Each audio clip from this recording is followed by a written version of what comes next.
Welcome to Dynamic Insights, our short yet impactful thoughts designed to help you view investing differently.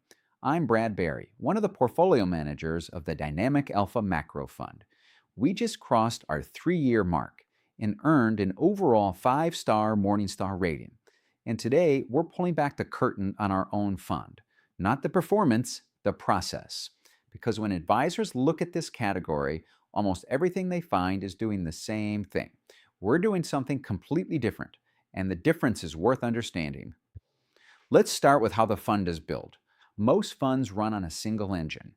Ours runs on three. First, a strategic U.S. equity allocation, a long-term anchor. Second, an actively managed global macro book, long and short, across more than 40 markets.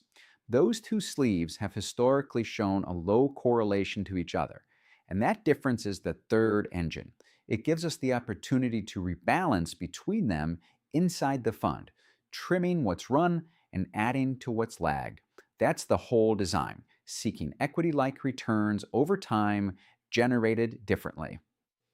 Let's discuss labels. When someone says manage futures, what they almost always mean is trend following. A model scans markets, measures momentum, and buys what's going up, while selling what's going down. There's nothing wrong with that. It's a legitimate discipline. But know what you own, a black box that can't read a headline, can't weigh supply against demand, and can't tell you why it holds anything. We run discretionary global macro, fundamentals first. We're hunting imbalances between supply and demand, places where long-term fundamentals have drifted away from short-term pricing. At any given time, we're expressing 3 to 6 high conviction themes, not 100 small systematic bets.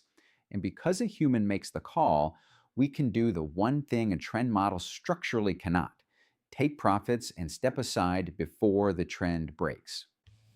Here's what that looks like. Precious metals ran hard into early 2026. We participated, but as the move went parabolic, our fundamental work said the risk had shifted, and we stepped aside. Silver then fell sharply. A trend model, by design, stays until the trend actually breaks. Our approach is not a crystal ball. It's judgment applied to fundamentals.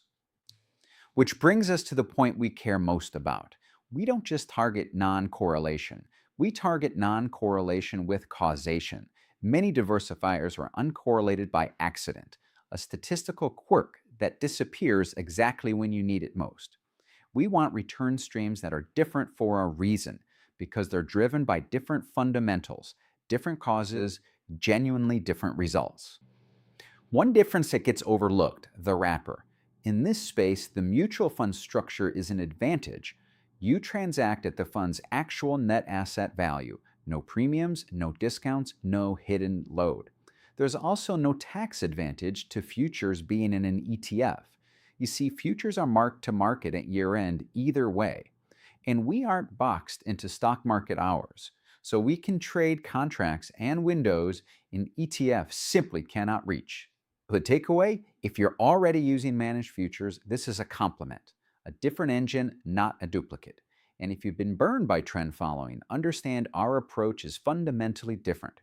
And if you're relying only on stocks and bonds, you're truly not diversified. You're leaning on two drivers of return in a world that offers many more. To access additional information, visit dynamicwg.com or email us at info@dynamicwg.com. Remember to like and subscribe so you stay up to date with future insights. Until next time, take care everyone, and make smart, logical, and fact-based financial decisions.